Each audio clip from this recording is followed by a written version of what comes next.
Good morning Ayesha. અરે good morning પપ્પાજી. તમે બંને સાસુ વહુ મળીને ઠાકોરજીને મારી અને આરવની ચુગલી તો નથી કરી રહ્યા ને?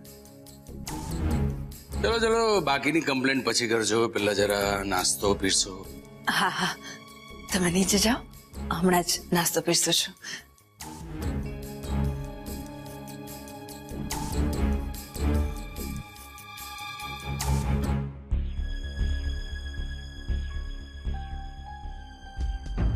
આ શું હતું? હમણાં પ્રોમિસ કર્યું ને હમણાં જ ફોક કરી દીધું.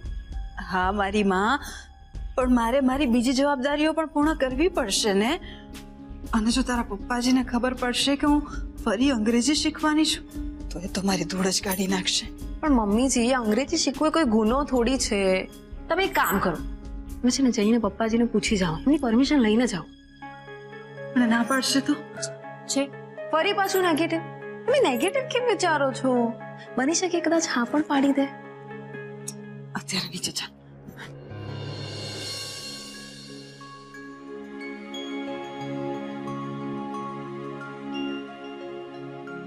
ગુડ મોર્નિંગ પપ્પા. ગુડ મોર્નિંગ બેટા.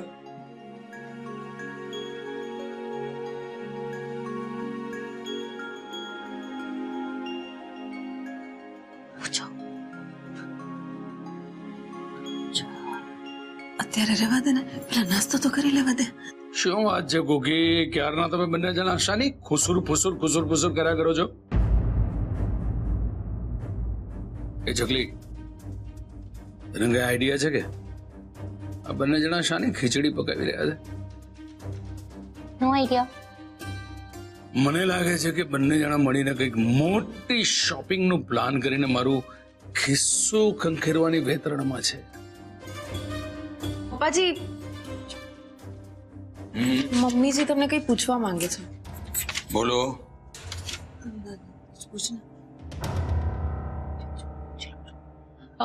પપ્પાજી, એકચ્યુઅલી મમ્મીજી જે અંગ્રેજી શીખી રહ્યા હતા મારી પાસેથી, એની ટ્રેનિંગ અધૂરી રહી ગઈ છે, તો એ પૂરી કરવા માંગે છે. જો તમે હા પાડો તો. No, I won't allow this nonsense.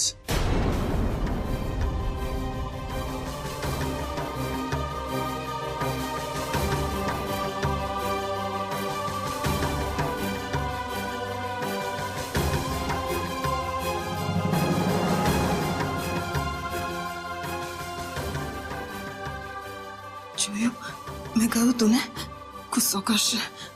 Ayesha, એકાઉન્ટન્ટે બધી જ એન્ટ્રીઓ ખોટી કરી છે. તે અને આરવે ચેક નથી કર્યું?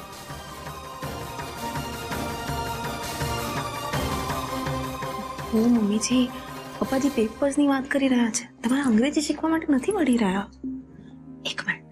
શું બતાવો? What this? Here?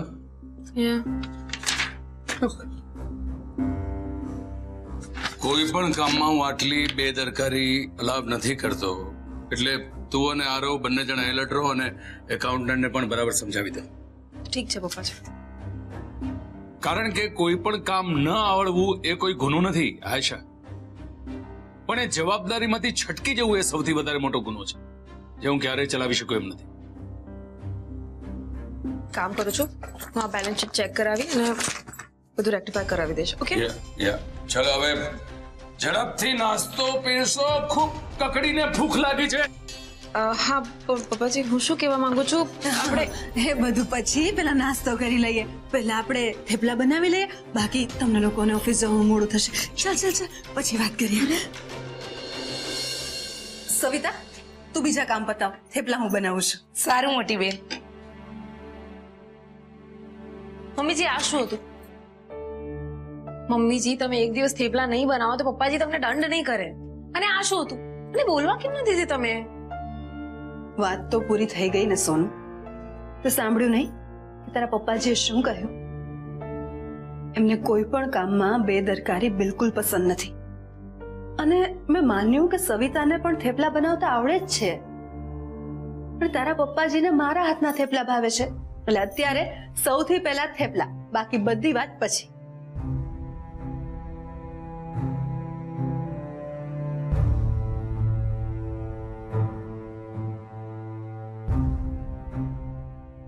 અને તારી વાત સાચી છે કે મારે ભણવું જોઈએ, મારે અંગ્રેજી શીખવું જોઈએ, પણ હું તને એક વાત કહું, મારા જીવનની ABCD માં સૌથી પહેલા A ફોર એપલ નહીં, P ફોર પરિવાર આવે છે.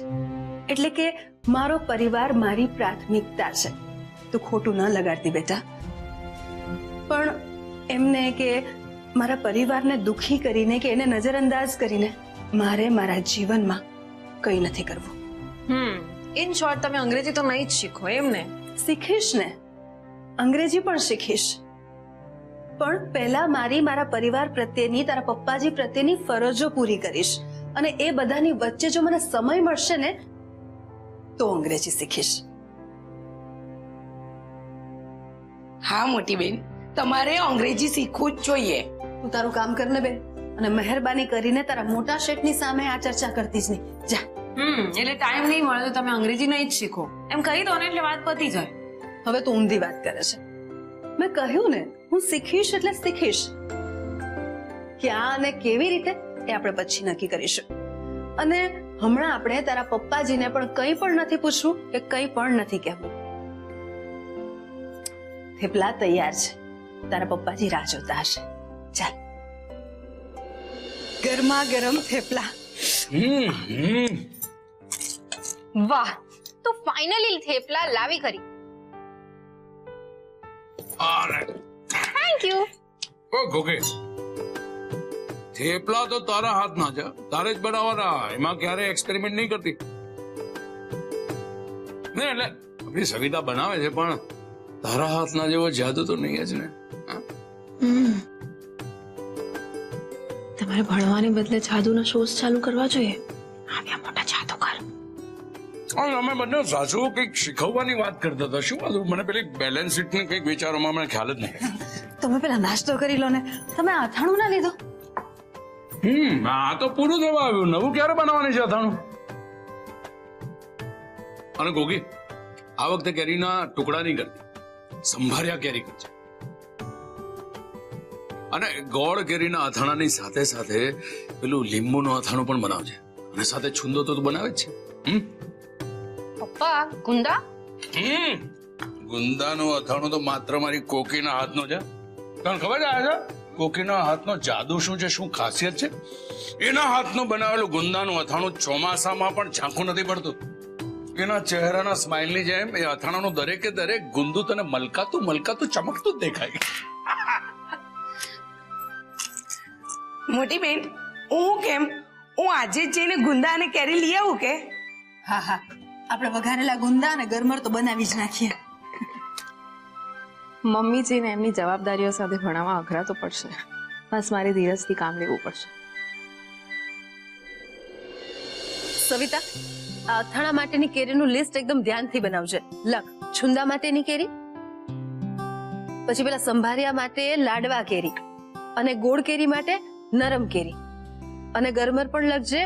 લસણી અથાણા માટે ખાસ પેલી કેરી છે ને, એ તું ગોતી ગોતીને લાવજો. હો મોટી બેન, તમે ટેન્શન નહીં લો ની, હું છે ને બધું બરાબર લઈ આવા. હે, અને તને પેલા ભાઈ છેતરી ના લે, એટલે ગોતી ગોતીને ખાસ કેરી લેજે. બાકી જો અથાણાના સ્વાદમાં થોડો પણ ફરક પડી જશે ને, તારા મોટા શેઠ મારી ધૂળ કાઢી નાખશે. સોનુ, તું ત્યાં ઊભી ઊભી શું કરે છે? અહીંયા તું પણ આ યાદી છે ને એ બરાબર ધ્યાનથી સાંભળી લે અને બધું યાદ કરી લે, કારણ કે આવતા વર્ષે હું આ બધા જ અથાણા તારી પાસે બનાવડાવવાની છું. હું અથાણા ભલે આવતા વર્ષે બનાવું, પણ તમારે આ ચોપડી આ વર્ષે ઇનફેક્ટ અત્યારે જ વાંચવાની છે. તું મને નહીં છોડે ને? જી ના. તો એક કામ કરીએ, પેલા સવિતાને બધો સામાન લઈ આવવા દે અને આપણે ઠેકાણે પાડી દઈએ, પછી ભણશું મારી માં. જો ફરી પાછું નક્કી ને? પાક્કું ગુરુમાં, પાક્કું.